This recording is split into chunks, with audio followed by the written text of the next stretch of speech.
हरे रे सावण बरसर बिजलिया चमकर भोलानाथ के चाला रे सावण बरसर बिजलिया चमकर भोलानाथ के चाला।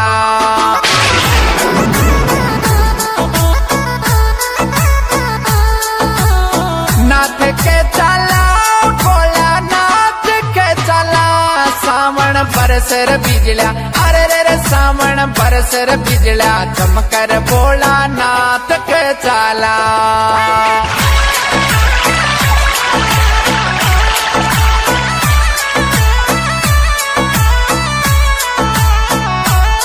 शंकर भगवान की जय हो।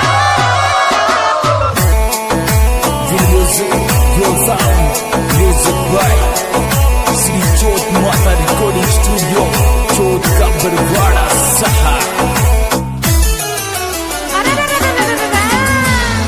हरे रे भोलानाथ किया चली यात्रा डीजे सू जोरा रे भोलानाथ किया